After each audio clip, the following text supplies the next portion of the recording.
So today I thought of doing the summary of one of the greatest and famous novel of Charles Dickens, and the name of the novel is Oliver Twist. But you don't have the story in the novel form; you have the story in the form of a short, in the form of in an abridged version form. So one of the most famous scenes is given in this story Oliver Twist by Charles Dickens, and Oliver Twist is the second novel of Charles Dickens. So I'll be giving you the summary, a very short summary of this story, Oliver Twist. So Oliver Twist is a 9-year-old boy, and he was born in a workhouse in England, and we don't know about his parents, who is his father, who is his mother. So we don't know anything about his background, about his parentage. He was an orphan, and he was born in a workhouse in England. And in this story, Charles Dickens has bitterly and thoroughly expressed how the orphan boys were treated in the workhouse in England at that point of time. I think it was written in the 1830s. The novel was written in the 1830s in England, and so at that point of time, how the orphan boys were treated in England in the workhouse, that has been expressed thoroughly by the author Charles Dickens in the story.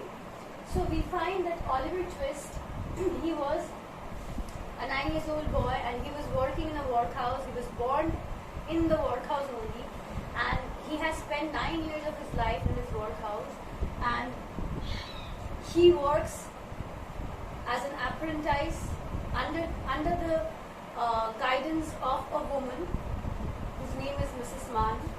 And Mrs. Mann is a kind of lady who pretends herself to be a very good person, who pretends that she takes care of each and every orphan boys, but in reality she never took care of the boys. So she was a kind of a very cunning and conniving person, and this workhouse was under the parish authorities. Parish authorities, as in parish, was the local government in England at that point of time. They used to take care of all the local things, local bodies. So this workhouse was under the parish authorities, and all the members of the parish authorities used to come, and they used to inquire. They used to inquire about the whereabouts of the orphan boys, how the orphan boys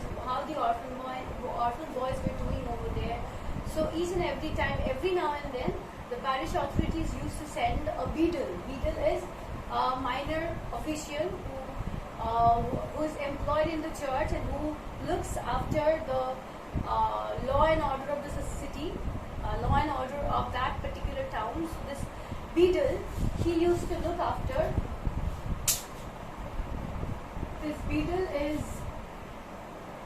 the minor official employed in the church, and he looked after the law and order of the city.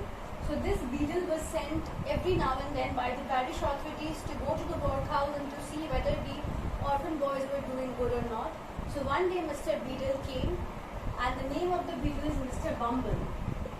So one day Mr. Bumble came to the workhouse to see what Oliver was doing, and he came, and he was a very angry man, and he got angry very easily. He got irritated very easily, so we call him a choleric. Choleric means someone who gets angry very easily. So Mr. Bumble came, and he asked Mrs. Mann, the undertaker over there, the female undertaker, and asked about Oliver, and said that he went over there to take Oliver back, because it was the order of the parish authority that Oliver should be taken back to the home. That is where he belonged. He worked in the workhouse for 9 years, and then he was transferred to another branch of workhouse. But then one day Mr. Bumble came and told Mrs. Mann that he had come over there to take Oliver back to the main workhouse where he belonged. And so we will see Mr. Bumble comes over. Mr. Bumble talked with Mrs. Mann, and Mrs. Mann finally fetched Oliver and presented Oliver in front of Mr. Bumble, and Mr. Bumble told Oliver that he was there to take Oliver back to the main workhouse. And so Oliver agreed with him, and because obviously he was a 9 years old boy, he had nowhere to go, and that was the only place where he belonged, and that was the only place where he could stay. So he agreed, and that little boy, with a heavy heart, with a deep sigh in the heart, he went with Mr. Bumble and he went to the workhouse, and there in the evening a board meeting was held, and in that board meeting 8 or 9 fat, big looking gentlemen were there, and those gentlemen insulted Oliver, those gentlemen told Oliver a fool, those gentlemen told Oliver that he was an orphan, he had no one in this world except the workhouse people, so he should pray and he should respect the workhouse people because they are providing Oliver food and cloth and shelter. So those big fat gentlemen insulted Oliver, that 9-year-old boy insulted Oliver like anything, and Oliver started crying. You can understand how miserably he was treated. Not only he, but all the other orphan boys were treated in such a bad manner. They were not given food. They were kept starved for almost 3 months. They were tortured, slow starvation. They were not given food properly, and they used to be hungry all the time. They used to be hungry all the time, and they used to cry all the time. And so one night, what will happen after starvation, after remaining starved for almost 3 months? They were quite hungry. All the orphan boys, including Oliver, they were quite hungry, and they were so wild that one day a boy said that I am very hungry today, and if I don't get enough food, I will maybe eat up the boy who sleeps next to me. This was a quote given by a boy, and so it was decided that night Oliver will go and talk to the master to give them more food, because they were all hungry, and there was a kind of game played, and in that game it was decided that Oliver will be the one to ask for food from the master, because they were all very scared of the master, because they were not allowed to ask for more food, because they were working over there. And what was their work? Their work was to weave, weave jute fiber. That was the work that was done by all the orphan boys in the workhouse. They used to weave jute fiber, and in return they used to get little amount of food and little amount of clothes, which is negligible. That was nothing. The food that they got, that was nothing. That could not fill up their appetite, because they were very hungry. So they were not given food. They were beaten up every now and then. They were beaten up. And so one day all the orphan boys decided that they will go and ask for more food, and so Oliver was given that task. And so Oliver, he was so hungry. Oliver Twist went to the master and said this one famous line that, "Sir, please give me some more food. I am hungry today." So that line was the most famous line of this novel, Oliver Twist, when Oliver said, "Please sir, give me some more. I want some more."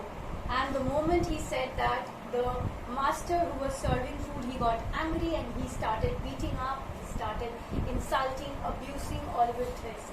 And that was because that asking for more food was a crime. That was considered to be a crime. You are not allowed to ask for more food. And you can understand how that 9 years old boy was going through, what type of pain, what kind of misery and agony and suffering he was going through, because he asked for more food. And so he was beaten up, and it was decided, that is written at the end of the chapter, it was decided that that boy will be hung. So just for asking for more food, how can someone be punished? A little boy like Oliver Twist, how can he be punished because he just asked for more food? So this is the end of the chapter, the small chapter which has been given to you, and given to you about Oliver Twist, and you should know about how the little orphan boys in England at that point of time were abused, and they were used